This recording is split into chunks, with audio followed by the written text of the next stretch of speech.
New Zealand Fabian Society. My name's Oliver Nees. It's really good to have you all here on this absolutely atrocious Wellington evening. Tonight we're talking about the budget. A week on from its release, we're going to be asking, who does this budget benefit? What assumptions and values sit beneath it? And importantly, what are the alternatives? So with me to dig into these questions are three speakers who I'm hoping have a few things to say about it. Starting at the far end, we have Julianne Genter, the Green MP for Rongotai, who has served as Minister for Women and Associate Minister of Transport and Health, and currently she holds, amongst many portfolios, relevantly the Economic Development and Infrastructure portfolio. Then we've got, next to Julianne, Shamobeel Jacob, who's an experienced economist and commentator, co-author of a number of books, The New Zealand Economy, Generation Rent, and author of Growing Apart. And I'm sure you're all familiar with some of his excellent commentary that's published all over the place. And next to me we have Deborah Russell, Labour MP based in New Lynn. Deborah served as Minister of Statistics, Minister for EQC, and Associate Minister for Justice and Revenue. She's also the co-author of a BWB book, Tax and Fairness. And relevant to today's discussion, she is Labour spokesperson for Revenue and Associate spokesperson for Finance. So please join me in welcoming our speakers to the stage.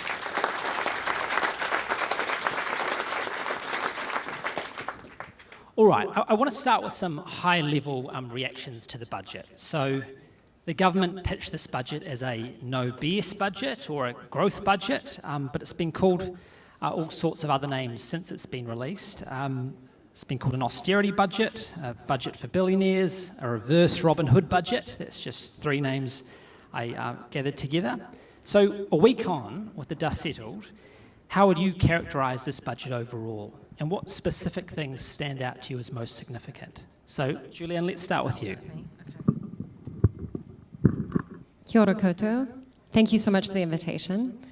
I am thinking maybe it's the landed gentry budget or the dinosaur budget. And do you want me to expand on that? Yeah, what one thing stands out to you as most significant about the budget as well? Oh, the most significant thing is how it carries on this process of kind of incentivizing capital investments, and particularly, in buildings and housing and fossil fuels, as opposed to recognizing the very valuable contribution of workers, particularly those workers who do some of the public good work, predominantly women, who've been underpaid, And so when I was Minister for Women, we worked on the pay equity framework that went into the Equal Pay Act, and that was improving upon what National had done to respond to Christine Bartlett's successful claim under the Equal Pay Act. And the idea was that all these huge groups of workers would be able to have a pathway to pay equity. And that got wiped clean 2 weeks before the budget, 33 claims canceled. And the savings from that are used in the budget to, to pay for the things the government had originally campaigned on, right? But then also this new tax break for businesses, which could be incentivizing large capital purchases for really, oil rigs or commercial buildings, things like that. But yeah, it's just that overall, we're not valuing the contribution of caring work that is in the public good interest. And whatever they say about it, I don't think there's any evidence that it's actually going to drive productivity or growth, even in their own old-fashioned metrics of what's good for the economy. Shamobeel, how about you?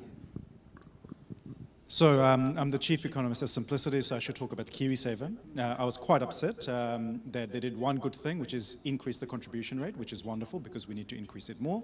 I was very upset that they did it by increasing the tax take of government, right? So essentially it was a big fuck you to all the young people to say, we will ask you to save a lot more money, we will means test the incentives for it, and we're going to tax you more for the privilege of saving more money for yourself. So I was really quite upset by that aspect of it. It was extremely unfair. It locks in this idea that anything to do with New Zealand super is sacrosanct. Everything else, every other thing in New Zealand is open for means testing. So there is an incoherence that's creeping in. Couple of things that also stood out from my budget, from this budget was one, this budget was very much about paying for the tax cut they promised last time, because that was unfunded, and I was quite upset when the election campaigning was going on, where some very bad economists said, oh, these numbers add up. No, they didn't. They still don't. And it's quite problematic when we have discourse, in public discourse, that is not grounded on real evidence. And so this budget made that real in terms of having to somehow pay for that tax cut. And it's unfortunately happened in that usual way, which is about there are winners and losers in this. And the losers in my mind were particularly younger people, particularly brown people and women. So, it's unusual. It's not unusual, but it's frustrating to see that the pendulum keeps swinging back and forth, and we can't seem to find a way to do this better, where we're not constantly punching down on poor people, constantly punching down on women, and constantly becoming more racist in the way that we do our public policy. I'm just going to tautoko all of that. If I'm going to characterise this budget, it's the hollowing out budget. So together with last year's budget, we've hollowed out our tax base now, which is going to make it very difficult for any incoming government. We've hollowed out the savings for young people and for others through KiwiSaver, and we've hollowed out wages for working women and for men who work in those female-dominated professions. So it's very much a budget that is carried on the backs of working people and working women in particular, and it's dramatically cutting the choices that future governments can make. So it's going to place us into a real bind as we go forward economically.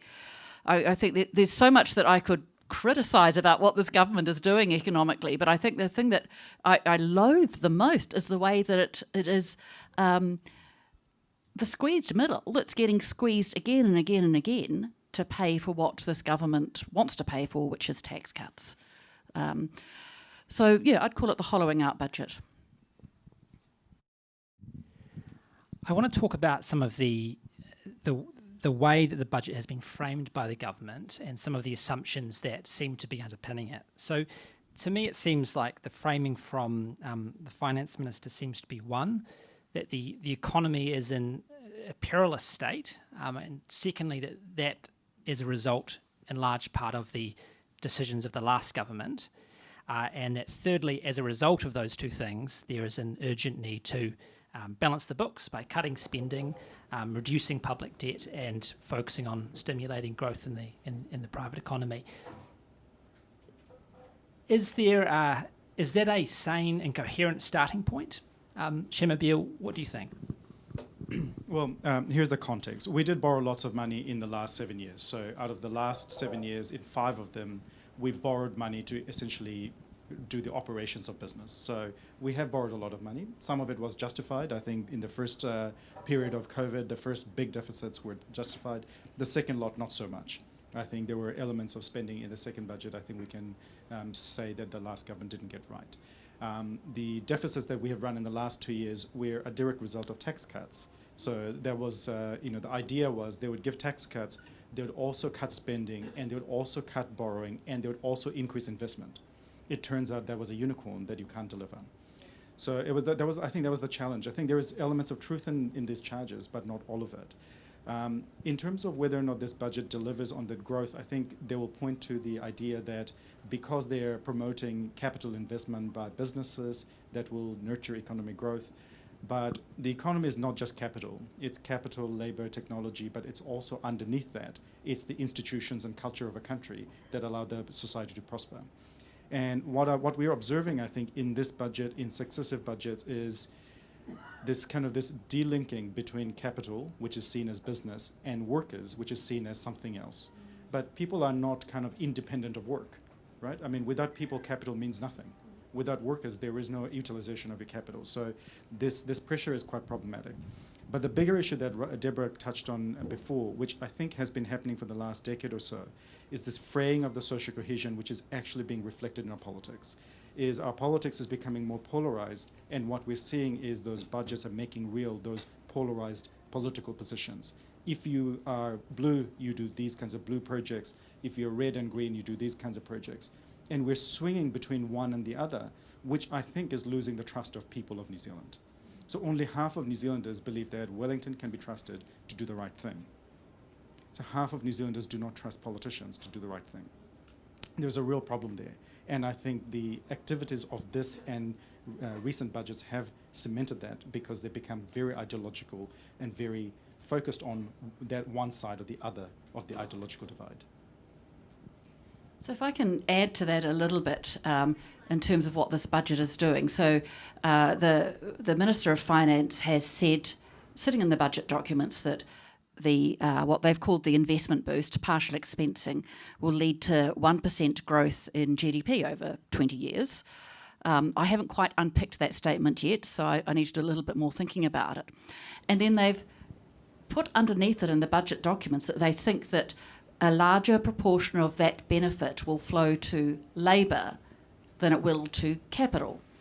And so it's sitting there, they think a large proportion of that gain in the economy will go to labour. And I just think that's bollocks. I mean, if we look at the evidence from Thomas Piketty and the evidence that we know from economic analysis over the last 20 to 30 years, we know that in recent decades, the proportion of economic growth that has gone to labour has remained pretty static. It's capital that's reaped all the benefits. So there's sitting in the budget documents this just frankly wrong claim about who's going to get the benefits of this budget. So, the Minister of Finance has tried to say it's a no bullshit budget, but I mean, I think, she alluded to that. Trying to, I think, project the image that she's tough and she's going to take the tough decisions. Well, when the tough decision is to cut women's wages, I'm not sure that's that's just a mean and nasty decision. The tough decision would have been to try to support women's wages, but she went down an opposite track altogether, and deciding that she could cut pay equity for women and use that to balance her budget. So I find that absolutely reprehensible. Julian, any reflections from you on the assumptions underpinning this government's budget? I think the assumption is that what's good for the wealthiest people in New Zealand is somehow good for everyone. And I don't know if they really believe that, but clearly that was the story that was told through the 1980s and 1990s and, Chicago School of Economics and all of that. And you can just see it's very deep in National and ACT, anyway, their ideology and the way they look at things is that, it's better if the private sector does it, minimize the size of government, cut back on those things. And I think they find it hard when it's clear something's really popular. Like, people like nurses and doctors, and they do think that nurses and midwives and teachers should be paid well. So I think they find it hard to kind of reconcile some of their statements about believing in public services with their fundamental view that government spending is bad, we need to minimize it, and taxes are bad. And especially taxes on, like, a capital gains tax or a wealth tax or any sort of inheritance tax. It's just very simplistic. And if business wants something and it's good for business, then that'll be good for us in the long run because it'll make us a richer country. But it's just a very oversimplistic analysis. And also, clearly, Shane Jones and New Zealand First have really gone off the deep end in terms of if it's, mining or if it involves fossil fuels, we should subsidize it. Quite the opposite of a rational approach to dealing with climate change. If we, for a moment, take the government's stated objectives on their face, even if that is a limited view, we nonetheless have economic growth being lower than previously forecast, and the government now set to borrow more than previously forecast. Can someone explain to me how that's the case, even despite this government's emphasis on those two things as being so fundamentally important above everything else? Can I just jump in and say that it just seems like the growth is like a symbol or a style or something. It's a brand. It's not connected to any real analysis of how you would achieve that. And so that I think that's fundamentally the issue, because most of the decisions they've taken since they came into office, like cutting a bunch of really sensible transport projects, cutting or disrupting the work that had been underway with Three Waters, cutting the ability for Kaingaora to develop. Like, I talked to a developer here in Wellington who had $70 million worth of work building new Kaingaora homes over the next 5 years that had been cancelled basically from the government's changes to Kaingaora. So not only are we not getting more state houses that we need, but that directly reduced economic activity in the country, as in laying off a bunch of public servants, reduced economic activity. But there doesn't seem to be any awareness of this or acknowledgement of it, because they say, but we're the party of infrastructure and we're going to build all these big roads, 10 years in the future, which are unfunded. Do you think that's because the government is disingenuous when it frames the debate in that way, or it's just bad economics? Well, can we just clarify what's going on, though? So debt in and of itself is not a bad thing, right? If you're borrowing money for productive, good quality infrastructure, we actually want that to happen in New Zealand, right? So I get a little bit frustrated when people say, oh, we have too much debt and we shouldn't borrow any more money. Well, we also have an infrastructure deficit. What do you think that is? That's also a debt, right? So I think the challenge with it is with that lack of nuance when people talk about these things, because we talk about it as if it's the same. So in my mind, there's a couple of ways of kind of approaching it, but the easiest is probably to ask, what are we borrowing money for? If we're borrowing money for the groceries, for their day-to-day running of the business, there is a problem, because you don't have the tax revenue to pay for the everyday things. And if you're borrowing your money for making bad investments, that's a problem. But if you're borrowing money to make good investments, that's okay. So what's happened in the last kind of decade is, out of the last decade, we've run about 5 years of deficits, which have been about paying for the groceries. I have no problem with the money that we borrowed for our infrastructure projects, because by and large, they've been heading in the right direction. So what's happened in the last couple of years under this government is they have borrowed money to fund their tax cut as well as to fund infrastructure. But because they want to keep the debt track down, they actually spent less on infrastructure than was planned. So in the last 12 months, the spending on infrastructure was $2.5 billion less than had been forecast in the previous budget. So there is a bit of a problem there in terms of the cutting of corners is more around these physical things that we all want, better roads, better bridges, better access to our hospitals and schools and things like that, while at the same time running those deficits on the operating side of things. So I know we're kind of speaking a little bit in jargon here, but I think the nuance is necessary, because government finances are not nearly as simple as just saying, deficits are bad, borrowing is bad, and we should never do it. So to me, there's a little bit of incoherence at the moment, and we've kind of been experiencing in the last few years is we're very good at doing the crisis response. Let's borrow money and get things done, but we don't seem to spend the next few years trying to figure out how do we get things back into even keel so we're prepared for the next thing. So a little bit of the disconnect there. And on top of that, what we've seen in the last budget and this budget is the continued cuts to the public service. And there's another, they've just gone through year by year, cutting the amount of money that's available to the public service, and then some what seem to be unfunded liabilities for the public service as well. So I think the Greens have pointed out that the public service is now going to have to fund the extra 1% on KiwiSaver that employers are going to have to provide to top up as a matching employer contribution, and that's unfunded as well. So it just means that all our ministries and government agencies and departments are going to have to keep on cutting what they do, and that might be a good thing. You can always find something that's fat to cut. You can always find something that seems wasteful.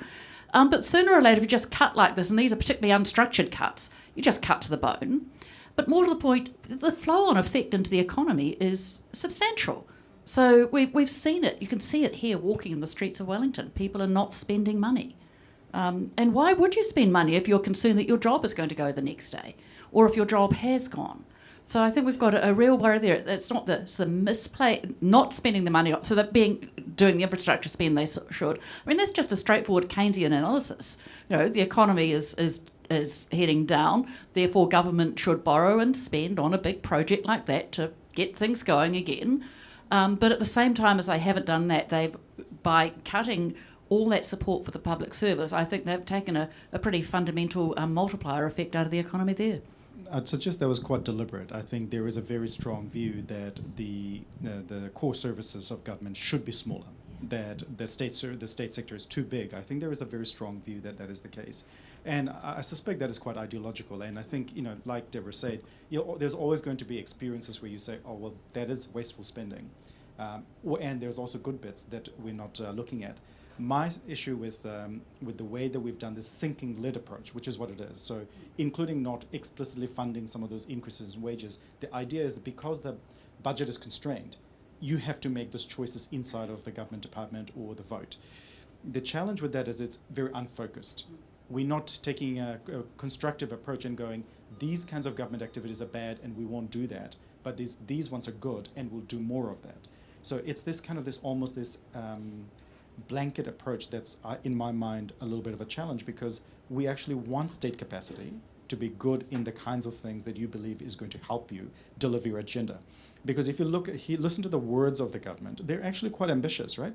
We want economic growth, we want prosperity, we want things to be better, we want our health system to improve. These are all good things I think that we can agree on.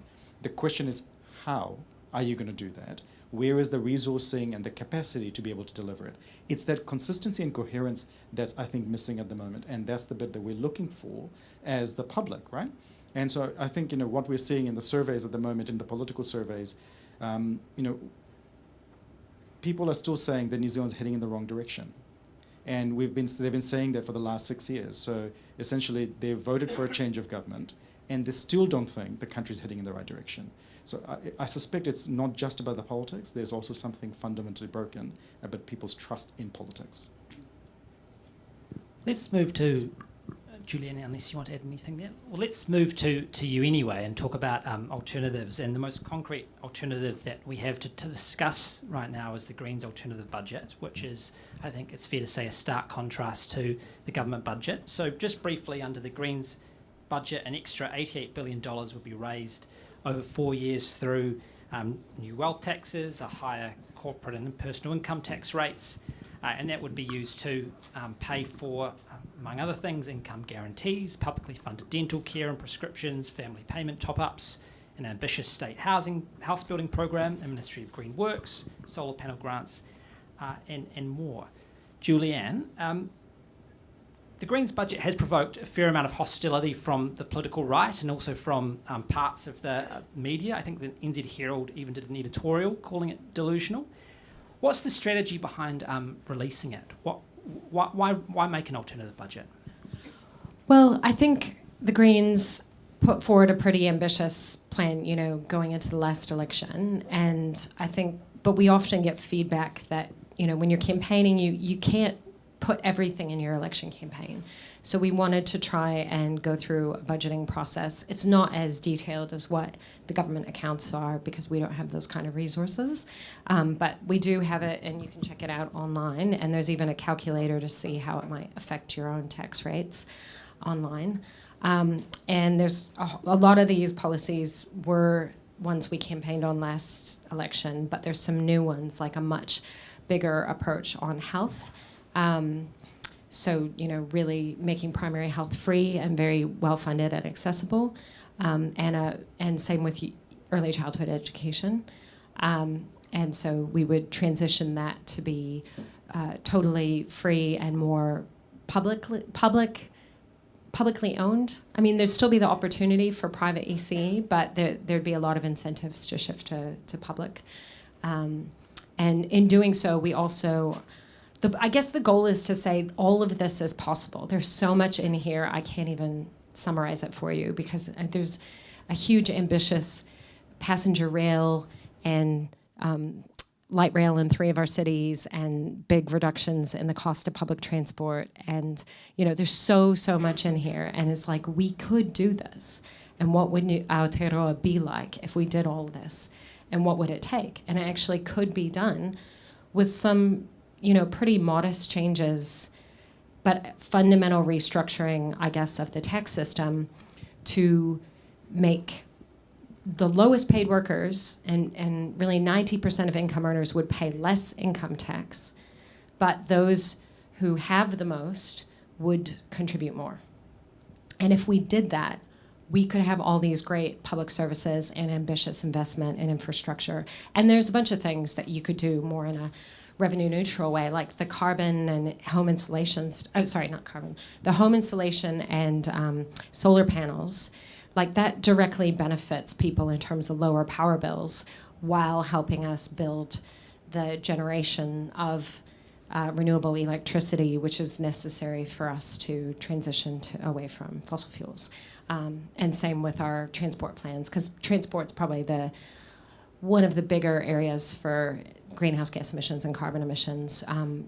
It's not even necessarily spending more, it's probably spending less in transport than what the current government, and maybe even the last Labour government, were planning to spend, because we don't want to, they've promised an unfundable, delusional, if you're going to use the word delusional, the Roads of National Significance program is absolutely delusional. And there's a graph in the latest National Land Transport Program which shows the gap between intended spending and revenue. And it's like, it gets to like 50% of it is unfunded within six years. And so it's a massive, massive gap between reality and the sad thing is about those, I know that there's a lot of people who believe that a particular highway project is going to transform the local economy or something. But the reality is it's really not. It doesn't reduce transport costs, and it certainly does nothing for carbon emissions. I'm assuming that Winston Peters was intending to compliment the Greens when he described the alternative budget as a Marxist budget. Is that an accurate assessment?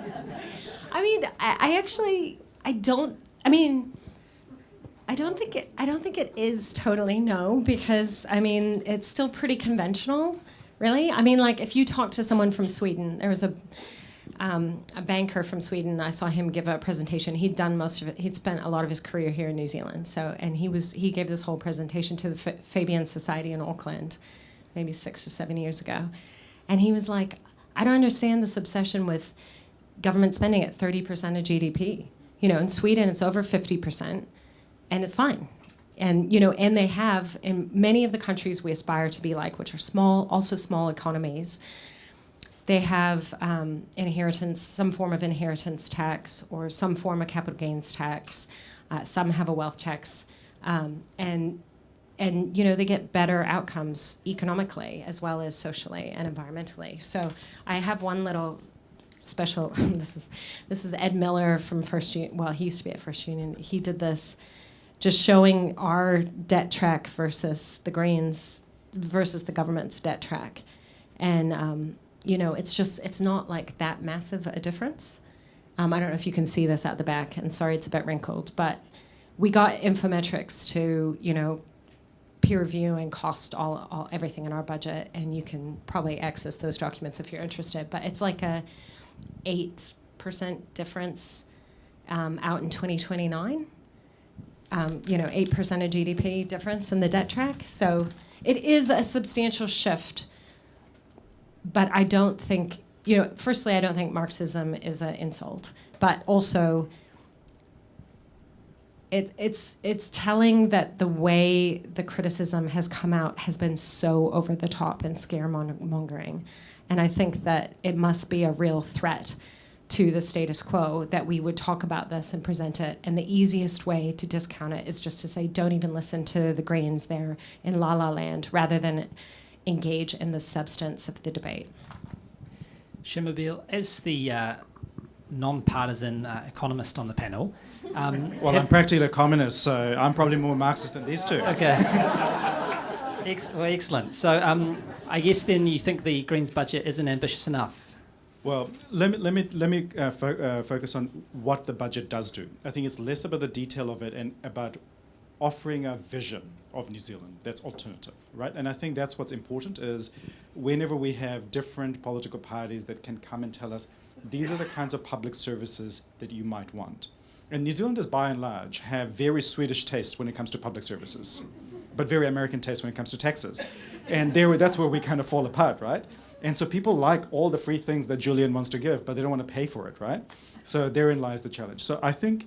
most of them don't have to. I get it. The part that hasn't been covered is that for 90% of people, it's a tax cut, and you get all these free services. Absolutely, Julian. And I guess that is the public conversation that these documents can do. It's less about the specifics of it, but I think it's almost a three-step process. Is first to go, what are the kinds of public services you want as a country? And I think New Zealand has very high ambitions about the quantity and quality of public services we want. Right, we want the best doctors, we want the best nurses and the best hospitals, but we still want to pay very little taxes. So the conversation has to be first about that, then around the kinds of taxes that we pay, and then who pays for it. And I don't think we've mature enough to have this conversation. We go straight to, and quite a lot of the feedback on your budget to my mentions, and I don't know why people are writing to me, like I didn't write that, but people are going, oh, it's terrible, I'll have to pay more tax, or when I'm rich, I'll pay more tax. Like, well, it'll be good when you're more rich, right? But people are already worried about, what if I'm rich one day and I have to pay more tax? It's kind of like, oh my God, you're not even rich yet. It's like, stop worrying. So I think there is an element of this problematic issue of people very quickly run to the cost, and then they kind of think, but we can still have this good services along the way. So, look, we know that the Greens budget in its current form is not what's going to be delivered in an MMP, right? That's not how an MMP works. But having these alternative visions and having a proper grown-up conversation about what that might look like is something that we have to do. I keep talking about that unicorn thing. Is that the usual kind of the trilemma that you're choosing between good, fast, and cheap, and so like you have to choose only two of those, right? So we can have an expensive thing, a slow thing, or a really terrible thing. So New Zealanders want to have cheap and good. Well, no, that doesn't exist. So it's this inability for us to have these conversations about trade-offs that are necessary. There are some trade-offs, and sometimes it's about the distribution of it. Sometimes it's about just saying, actually, as a country, we decide to have really poor services in particular areas. But we're not able to have the conversation. We keep on being promised, I think, unicorns, that we can have it all. And that is a little bit of a problem. There are costs even in your budget, right? There are distributional costs. There are some people who are currently very well off who don't want to see it changed. And you might have seen that in the Australian budget that just came out. They're going to charge, proposing a small charge on people who have assets over $3 million. And people are like, oh, it's terrible. It's very inequitable. All those poor rich people. How dare they tax us, right? So I think we're seeing the process of politics at work. And good on you for putting something out, because at least there is something for us to talk about rather than having no alternative to the status quo. Probably the person whose opinion on the Greens budget is most significant is yours, Deborah, because of course the likely vehicle for the Greens implementing the vision in that budget would be through a coalition with Labour. So what do you make of it? Well, to be honest, I've only had a very brief look at it because I hold the revenue portfolio for us and also our climate change portfolio, and I've been busy with a Federated Farmers visit, which has been really interesting to get that point of view. And when we never go to achieve anything unless we bring a lot of the country with us. And so it takes engagement with all sorts of communities to do that. Look, what I have had a brief look at it though. It's motherhood and apple pie. It's lovely stuff, very aspirational. But I think one of the things that I find about it is I want to understand the numbers behind it. So, for example, there's a big chunk of money in there for dental care. But I want to know that the conversations have been had with the Dental Association and with dental practitioners to see how many of them will actually buy into this and how we do that. So there's some detail there I want to dig into. And in particular, around the tax numbers, I want to understand people's behavioural response to those taxes, because I think that has a large impact. I mean, Chamabeel has been talking about it in terms of the conversation we need to have in New Zealand around taxes and that whole thing about, Swedish level services versus American level taxes. And it's interesting because even the Greens have to somewhat bought into that conversation that no one likes paying taxes by trying to argue that 90% of people will pay less. All right, so if that's not a plank in that argument, I'm not sure what it is. And I guess it's trying not to scare the horses. But the difficulty, and this is where it does get really difficult though, alas, people don't vote on facts. They just don't. People vote on emotion and on sentiment. And this is why they genuinely do. The people in this room who read through every party's policies, well, congratulations. And there's probably another room full of people this size in New Zealand as well, and that'll be about it. Lots and lots of voters just vote on sentiment. So I think those tax numbers are a bit scary for a lot of people. And I know we're joking, how sad is it that you're going to have to pay more tax because you're better off? I mean, that's certainly something that I buy into. I think, not the being sad about it. I'd love to have that problem. Like, who wouldn't? But as it turns out, a lot of people, they're pretty comfortable with the status quo, and trying to do that kind of jolt in their thinking, it's going to be pretty hard. There's a long, hard conversation to have first. So in terms of thinking about the Greens budget, I do think it's unrealistic. I think it's unrealistic because I think of the lack. I just don't know, but I need to know more about how much work has been done around the behavioural response, both in terms of people's economic behaviour and in terms of their voting behaviour around some of the stuff that's laid out in the tax plans there. Julianne, any response to that? I mean, I don't think saying 90% of people are going to pay less income tax is like, that's just a fact. That's just the fact of the thing. It's not, we're not going out there trying to say tax is good or bad, but I think most people are starting to understand that New Zealand's tax system is actually not supporting us to have the kind of services we have or to have a productive economy. And that's been the criticism as long as I've been here, which is like 20 years. If you go look at the IMF and the OECD, they are recommending things like capital gains tax or land tax. And to some extent, the wealth tax, a lot of it is about land and property.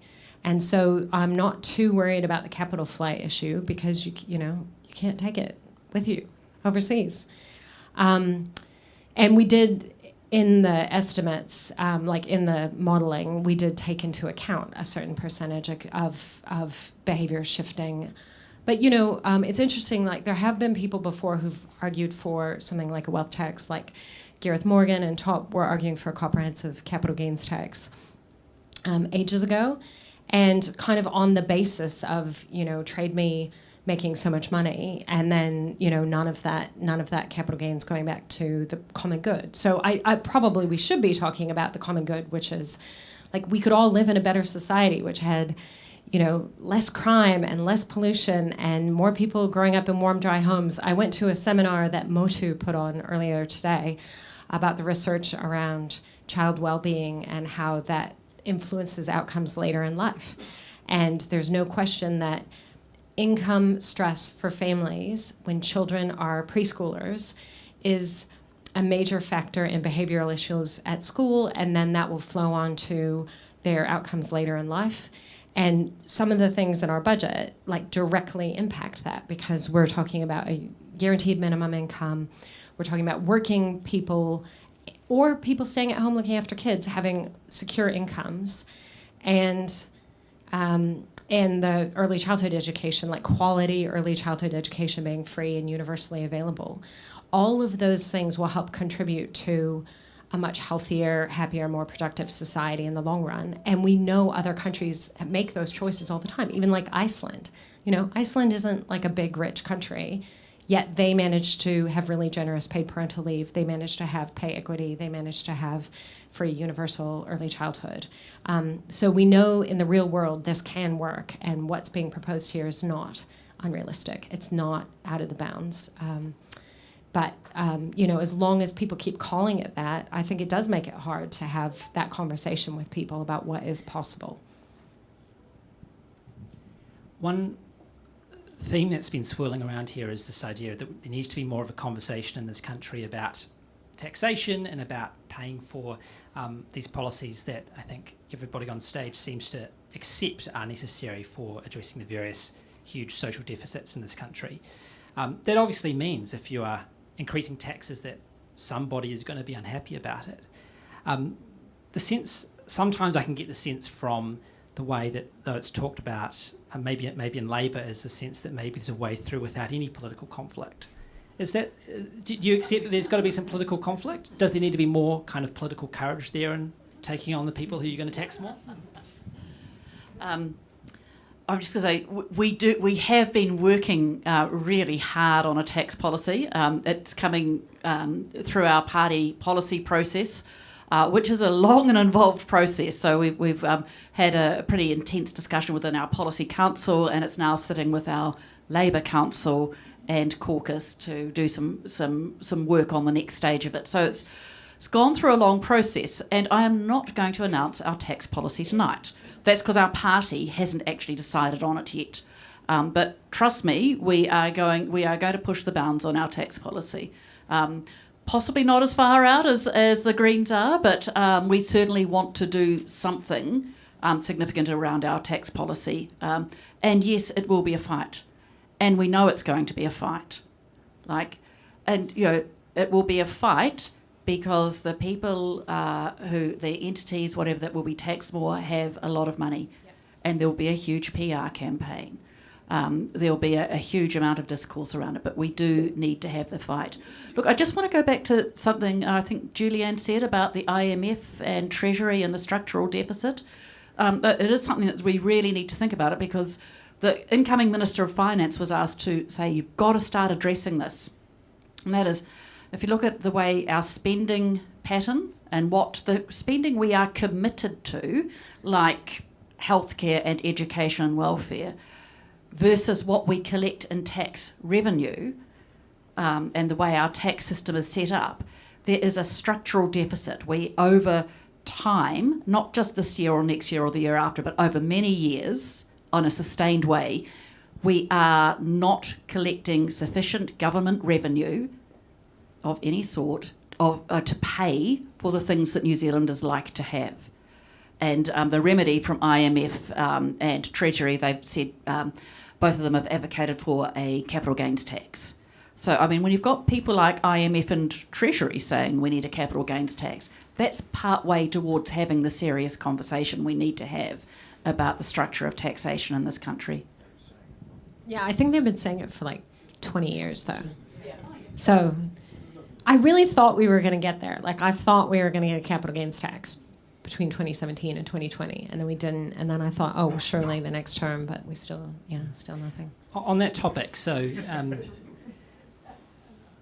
I suppose I think we can expect when we get a next Labour Greens government, that there might be some air between the Greens' vision and Labour's vision. Julianne, what's the pathway to ensuring that the Greens and their supporters secure those things that feel like bottom lines, like the capital gains tax might have been in 2017? I mean, it all comes down to the numbers, right? And like, the more votes we have, the more we can negotiate. And that's a great thing about MMP. I'm just looking at two recent elections, like the Australia and the Canadian election, and maybe the UK to some extent. Like, because they don't have MMP, to avoid a kind of Trump, like, fascist right-wing dissent, they voted for the big center-left party, which is great, look better than what it could have been. But I think it's dangerous because there's not like any movement or requirement to fundamentally shift away from the status quo, and that's what is enabling the kind of fascism to rise, is that inequality is part of it, and at least that's my view in the United States. And so having MMP means we can, actually vote for a party like the Greens isn't wasted. It all contributes to our total together with Labour. But we need to get more, I think, with, the problem in 2017 to 2020 is we had to rely on Winston Peters, and he ruled out the capital gains tax. Well, we're getting into some interesting terrain, but I think now might be a good time to open the floor for questions so that we can fit in a few. There's going to be a roaming mic, but if you have a question, could I see some hands now? We'll start in the front row there and then go to this gentleman on the left. Can you stand up, please?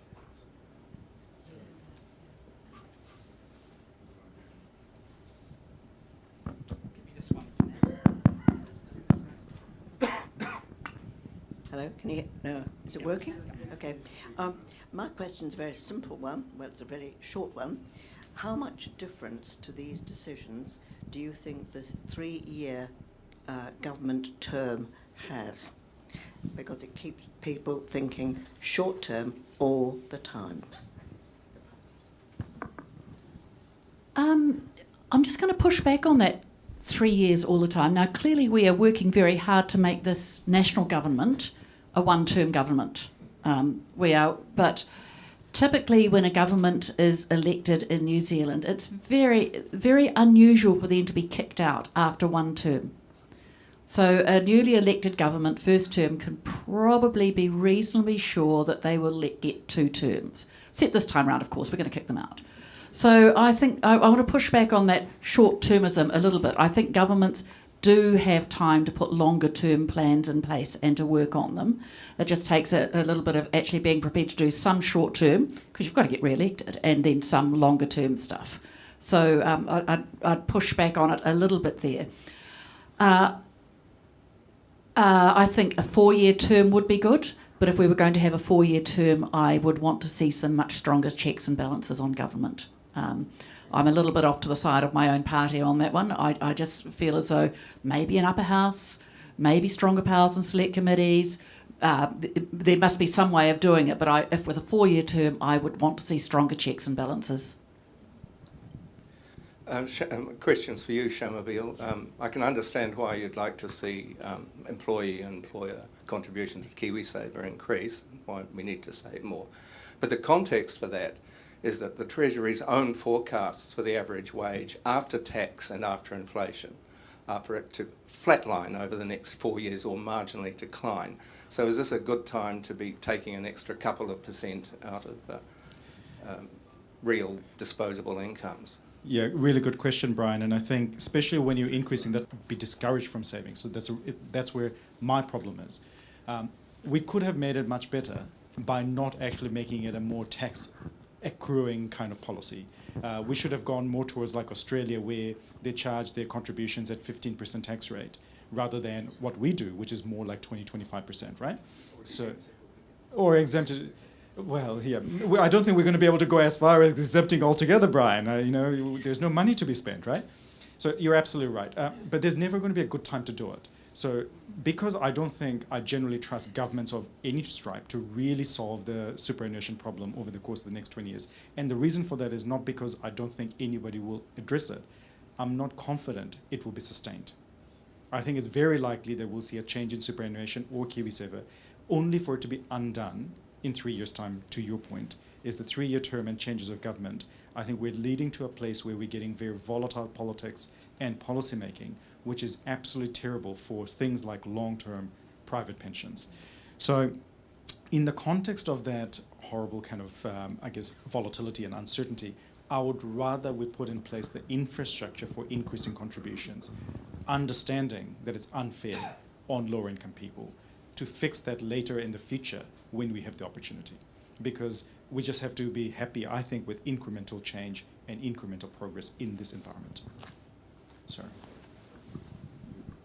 More hands. I'll take 2. I'll take 1 here and then 1 at the back over there.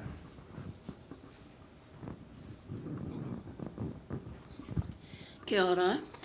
I notice that there's one area that you've not mentioned that was so appalling in this budget, and that was Māori. I'm a little disappointed that you didn't mention that, because the whole... Oh, you mentioned colour, yes, you did. Yes. I mentioned on Māori TV when we were doing the budget coverage. Okay. And it was like, is it an obvious budget? Not for Māori. I know, well that's what, I'm well aware of that. But this is what, so I just wanted to hear from the panellists. What do you think should be done about the whole area of the budget as far as Māori are concerned, and related to that, relationship with Te Pāti Māori?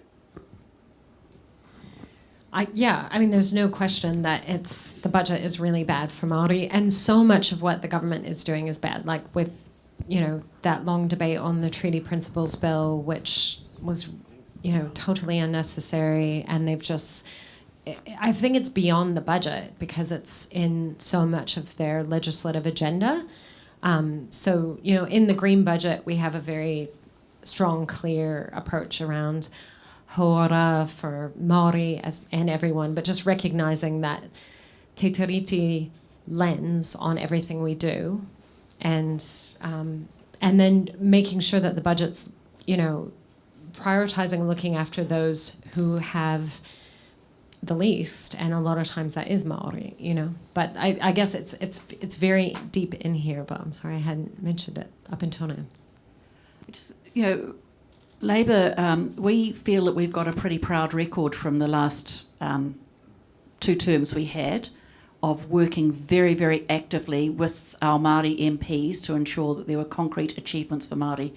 And that went from the Māori Health Authority, which got tossed out, to papakainga housing, to ensuring that there was a whole equity lens over all sorts of stuff, to building Te Arawhiti, the Crown, Māori Crown Relations Agency. So there was a whole lot of work we did really actively in that space, and it paid off. But in this last budget, the Māori housing unit within Kāinga Ora has been disbanded. So just going far out, that's gone. And of course we've lost the funding for Māori health and so on. It's a real problem, just as it is for losing some of the focus on Pacifica Health as well. In terms of the relationship with Te Pāti Māori, that's above my pay grade, honestly. That's the sort of thing that party leaders negotiate, and I'm not going to comment on it.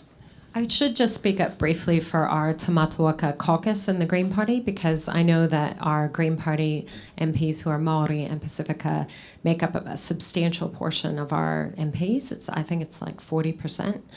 And they would, I think if they were here, they'd be able to speak to the Greens as a Te Tiriti party. Like, obviously work constructively with Te Pāti Māori, but it's like other parties can also have the interests of Māori, obviously, as Labour does as well. And we had a question up the back there.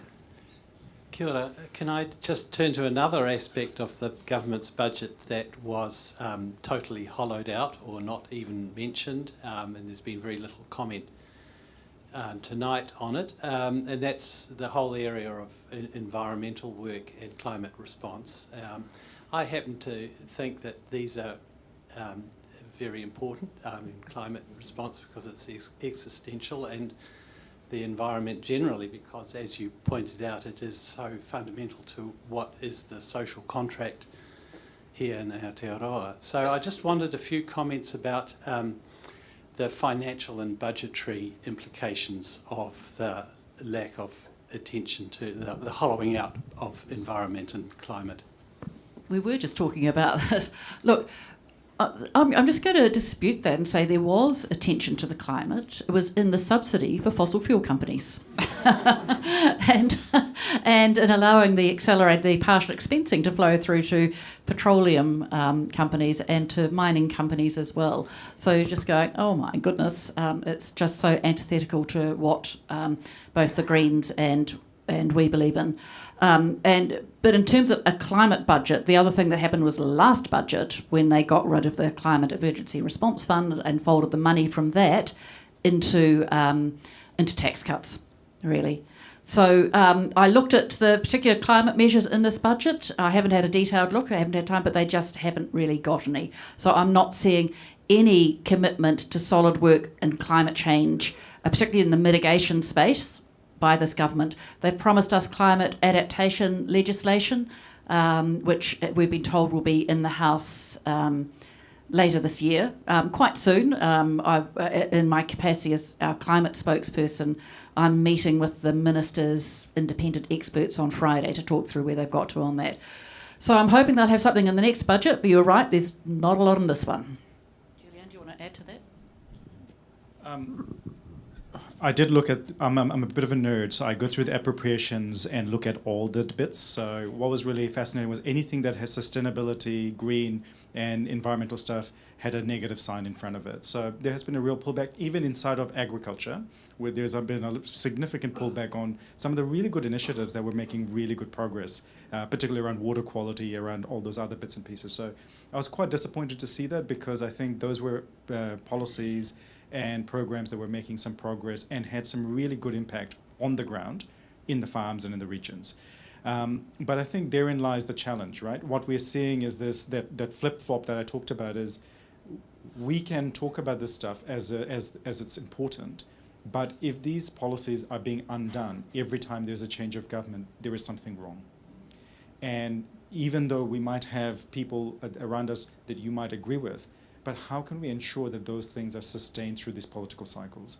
And I think we do have to find some way of having these kinds of conversations that are beyond people who are just like us, to be able to have the wider conversation to go, actually some of these things are just important and necessary. They're existential, but also they're good for New Zealand and they're good for society. That bit is not getting through. It's seen through the partisan lens, is if you're a greenie, you have these things. If you're a blue-blooded National Party voter, then you absolutely don't need any of those nasty sustainable things. So there's a little bit of a problem there, because I don't think it's true, because I spoke at the Blue Greens conference, and there are plenty of National Party voters who are perfectly reasonable people when it comes to climate change policies. So there, to my mind, there was this tension that we seem to be getting our politics and policy making hijacked by people who are in the fringes, rather than people who represent the 80% of New Zealanders who hold, I think, fairly normal, commonly accepted views, but those are not necessarily being expressed. Long-winded answer, sorry. Yeah, and fair enough. I did talk about the benefits of MMP, but in this particular term of government, I think the smaller parties, New Zealand First and ACT, are particularly bad influences when it comes to the climate. But there's also people within the National Party who would be in the same vein, like Simeon Brown, where they almost want, like it's more about a culture war. Politics is culture war rather than some sort of sensible consensus on addressing our collective problems. And a lot of what we would do for nature and sustainability is good for New Zealand, or makes economic sense. In transport, it's productivity. In housing and energy, there's an opportunity to lower costs and get better outcomes. But the big fossil fuel interests seem to have a lot more sway with the current government. And so they're missing even opportunities for kind of popular policies that would also be good for climate.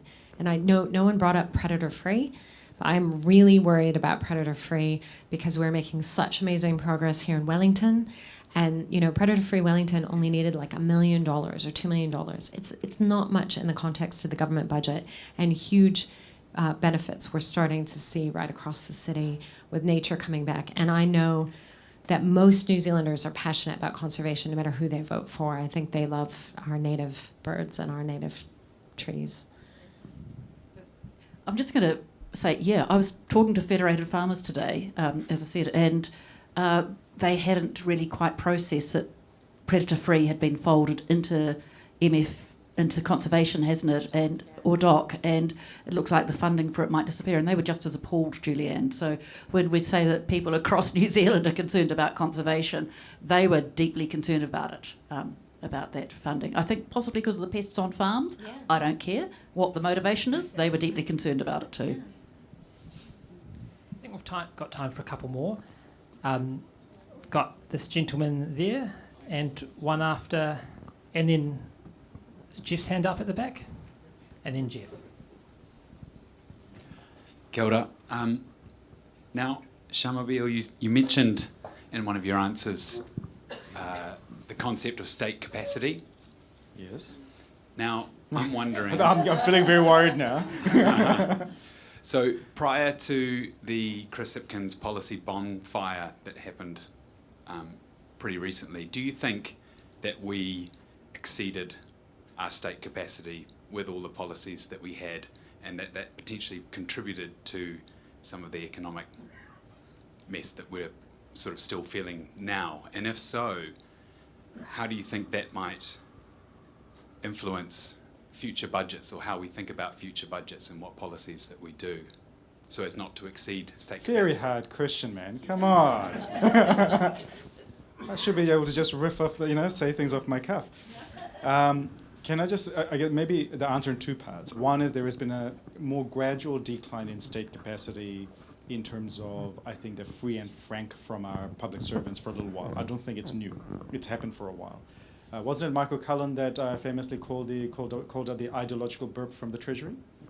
So it's not restricted to one side of the House. So I think there's an element of this erosion of institutions, I think, has been happening for a little while in terms of state capacity, just in general. In part because I think the reforms of the 1980s were about we've got this new way of doing things and you don't need to do much. It's all just maintaining the status quo from now on. But public policy doesn't work like that, right?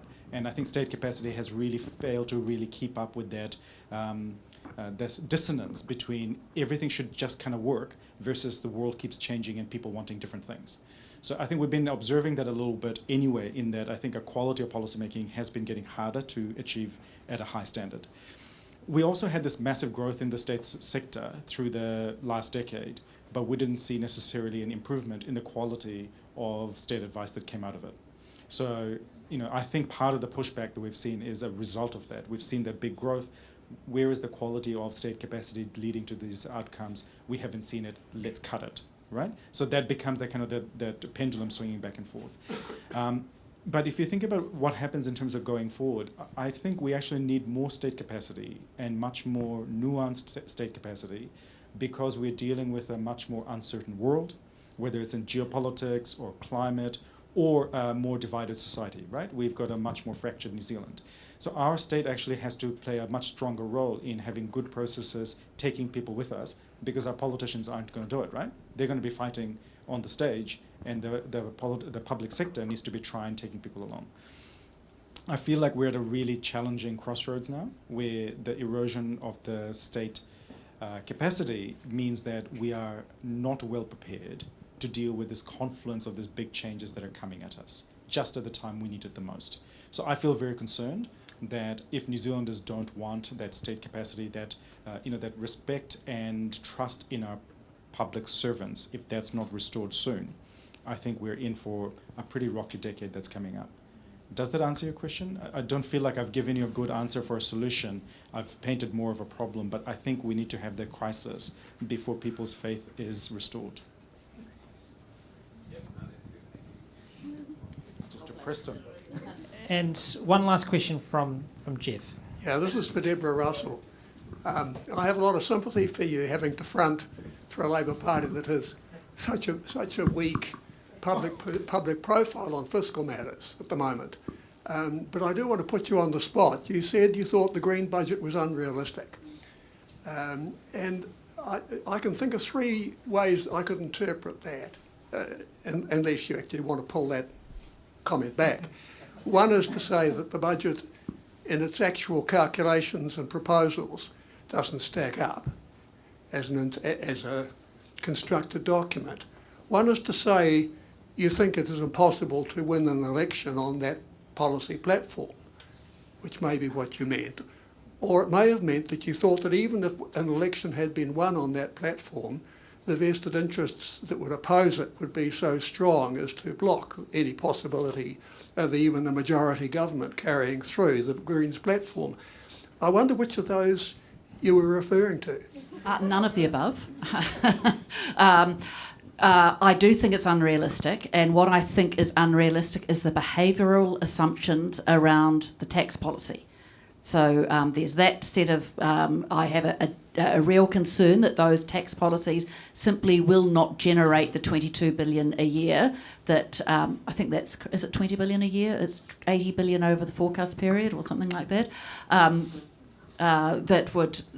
think that's unrealistic. And I say that as a tax person who's kind of spent time working in that space and trying to understand how people respond behaviourally to tax. And the other thing that I am concerned about, but this is more just that I don't know enough, is I don't know enough about some of the consultation work that needs to be done around policies like free dental and so on. Thinking about that, it's, as I said, the extent to which the Dental Association has bought into that, whether they're prepared to deliver the services, where we're going to get the people from. So it's that kind of thinking in behind those numbers. So as you can say, it's none of the three things you laid out. It's a slightly different take on it. But, you know, to be fair, that I haven't had time to go through a detailed look at it. That was my take on it. It could be that I'll change my mind. Probably not, because I do really want to understand those behavioural responses around tax. We do account for quite substantial wealth tax and avoidance, anti-avoidance measures in terms of, it's pretty substantial. And the free dental, I think we have extensively consulted with the sector on that, and certainly I can speak to a local dentist who got in touch with me to tell us that we should be campaigning on free dental before we did last election, and had done the numbers on how it could be done. And so I think there are quite a few advocates out there in the sector for this kind of investment. Well, we can. I look forward to seeing the outcome of the coalition negotiations and see how this all shakes out. But we've had a sneak preview here. That brings us to the end of this session. I want to thank you all for coming along tonight, and if you could all join me in thanking our three speakers for their contributions.